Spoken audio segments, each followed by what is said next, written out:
नमस्कार, मैं हूं पूजा। मिस्टीरियस जीवन में आपका स्वागत है। आज का विषय है पृथ्वी।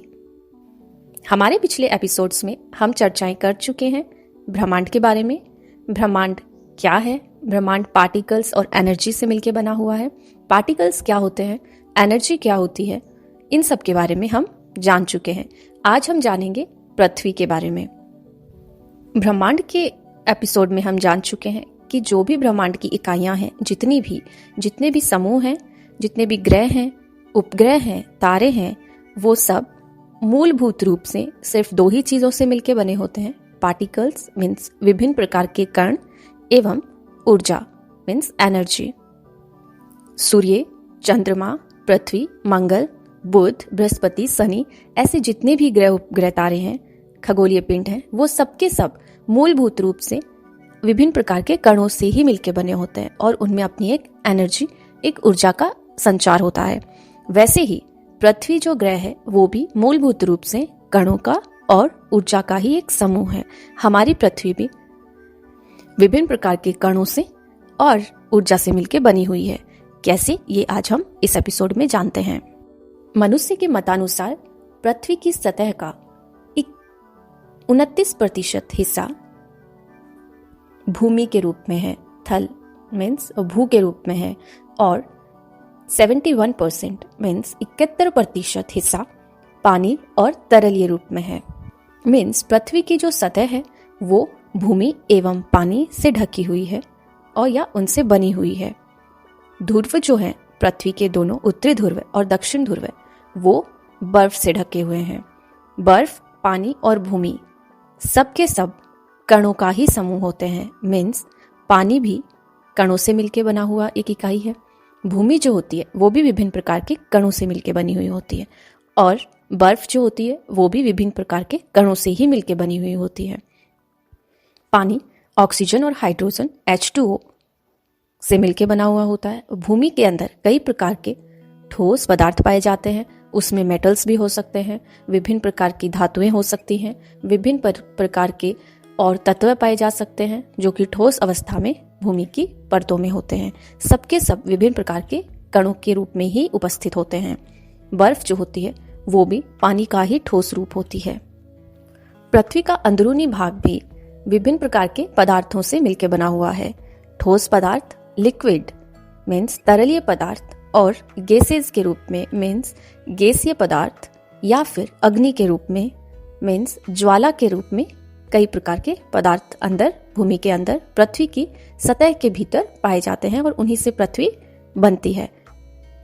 पृथ्वी का अंदरूनी भाग भले ही वो ठोस पदार्थ के रूप में हो, या फिर तरलीय पदार्थ के रूप में हो, या फिर गैसीय पदार्थ के रूप में हो, या फिर ज्वाला के रूप में हो, सबके सब विभिन्न प्रकार के कणों से मिलकर बने हुए ही होते हैं। सार ये है, पृथ्वी की ऊपरी सतह और पृथ्वी का अंदरूनी भाग सब ठोस पदार्थ, तरलीय पदार्थ, गैसीय पदार्थ या ज्वाला रूपी पदार्थों से मिलकर बने हुए हैं, और कोई भी पदार्थ विभिन्न प्रकार के कणों से मिलकर बना होता है। तो इसलिए पूरी पृथ्वी विभिन्न प्रकार के कणों से ही मिलकर बनी हुई है और इसमें ऊर्जा का संचार होता है। पृथ्वी की इस परिभाषा के अंदर आप वैज्ञानिक मत और आध्यात्मिक मत दोनों को परिभाषित कर सकते हैं। आज हमने सीखा पृथ्वी की परिभाषा यही है, पृथ्वी विभिन्न प्रकार के कणों से मिलकर बनी हुई है और इसमें अपनी एक ऊर्जा का संचार होता है। वैज्ञानिकों के मत के अनुसार, रसायन विज्ञान के मतानुसार, पीरियोडिक टेबल ऑफ एलिमेंट्स के अंदर 118 एलिमेंट्स में विभिन्न प्रकार के एलिमेंट्स जो कि मेटल्स, नॉन मेटल्स, गैसियस और कई अर्थ मेटल्स, नॉन मेटल्स या गैसेस या अर्थ एलिमेंट्स बताए गए हैं, जो कि पूरी पृथ्वी पे मनुष्य द्वारा खोजे गए एलिमेंट्स हैं, और उन्हीं से सिंथेटिक रूप में या नेचुरल रूप में सभी पदार्थ पृथ्वी पे बने हुए हैं। आध्यात्म के अनुसार पृथ्वी 5 तत्वों से मिलकर बनी हुई है: अग्नि, वायु, आकाश, जल और भूमि। तो अगर अपन आध्यात्म के मत को लेते हैं तो अग्नि, जल, भूमि, वायु एवं आकाश पांचों के मिश्रण से पूरा पृथ्वी ग्रह बना हुआ है, और पांचों के पांचों, अग्नि आप ले या फिर भू आप ले, जल आप ले, वायु ले या फिर आकाश लें, पांचों विभिन्न प्रकार के कणों से ही मिलकर बने हुए होते हैं। H2O, ऑयल या जितने भी तरलीय पदार्थ हैं वो ऑक्सीजन, हाइड्रोजन या फिर तेल के रूप में विभिन्न प्रकार के अलग अलग कणों से मिलकर बने हुए होते हैं।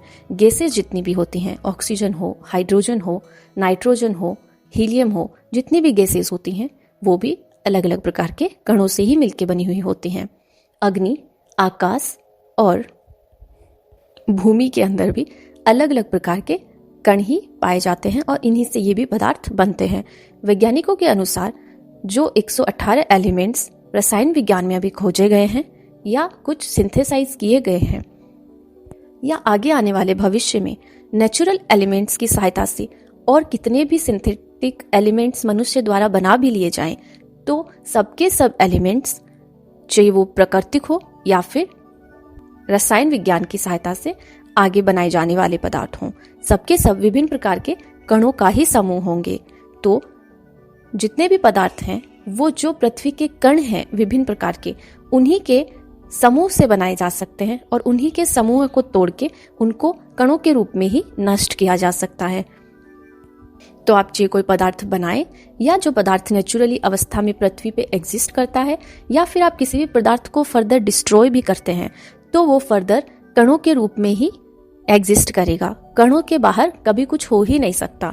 तो ओवरऑल पूरी पृथ्वी विभिन्न प्रकार के कणों का ही एक समूह होती है और इसमें एनर्जी का संचार होता है।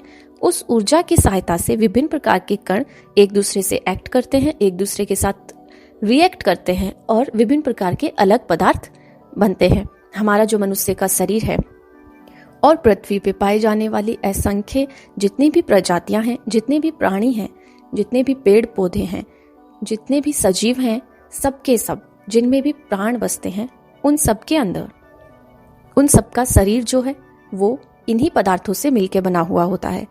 मनुष्य शरीर का उदाहरण लेते हैं तो अपनी जो त्वचा है, अपने शरीर के भीतर जितने भी अंग हैं, अपने शरीर के भीतर जितने भी ब्लड का सर्कुलेशन होता है, जो भी रक्त का बहाव है, रक्त उपस्थित है, वो सब के सब इन्हीं पदार्थों से मिलकर बने हुए हैं।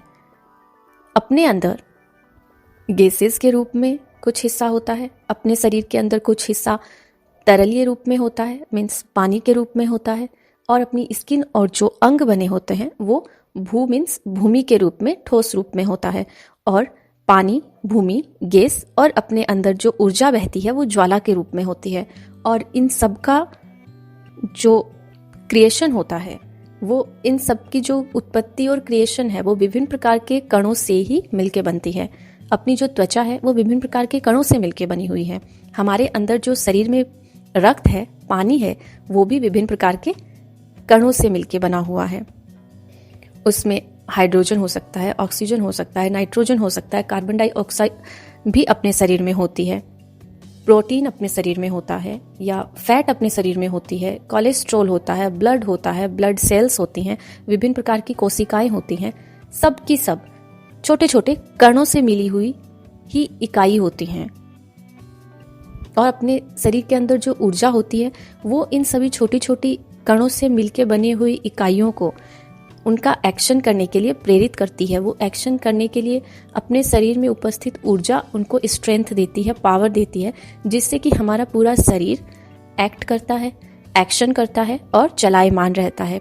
अपने ही शरीर के अकॉर्डिंग विभिन्न प्रकार के प्रजाति, विभिन्न प्रकार के जो जीव हैं, उनका शरीर भी तरल मीन्स पानी से, भूमि मीन्स स्किन और जो ठोस रूप में बने हुए उनके अंग हैं, और विभिन्न प्रकार की गैसेस, और ज्वाला मीन्स अग्नि मीन्स ऊर्जा से मिलके ही बना हुआ होता है। और ये सब पदार्थ बेसिकली कणों से ही मिलके बने हुए होते हैं।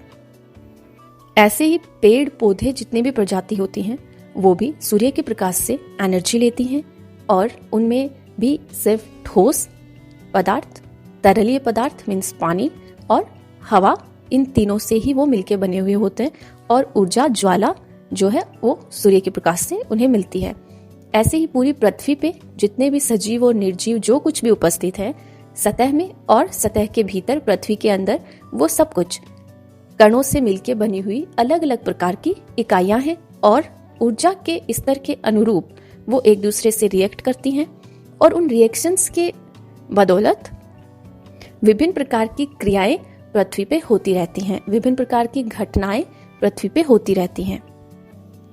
तो सार यही है कि पृथ्वी ठोस, तरल, हवा और ज्वाला पदार्थों से मिलकर बनी हुई है। ये सब पदार्थ कणों एवं ऊर्जा से मिलकर बने हुए हैं और पृथ्वी पे जितनी भी प्रजातियां हैं जीवित रूप में या फिर किसी और रूप में, वो सब इन्हीं पदार्थों से मिलकर बनी हुई है और ये पदार्थ कणों से एवं ऊर्जा से मिलकर बने हुए हैं और ऊर्जा की सहायता से ये सब पदार्थ और कण एक दूसरे से रिएक्ट करते हैं और उस रिएक्शन का रिजल्ट जो होता है वो विभिन्न प्रकार की प्राकृतिक और मानवीय आविष्कृत घटनाएं हो सकती हैं या फिर कई तरह के उसके रिजल्ट्स के रूप में आने वाले परिणाम हो सकते हैं। ये हमारी पृथ्वी है, ये हम सबके लिए बहुत ही महत्वपूर्ण है। इसको बनाए रखना, इसके वातावरण को बनाए रखना हमारा कर्तव्य है। ये हेल्दी रहेगी तो हम सब हेल्दी रहेंगे। आज के लिए इतना ही। नमस्कार, नेक्स्ट वीडियो में मिलते हैं। धन्यवाद। God bless you all. Take care.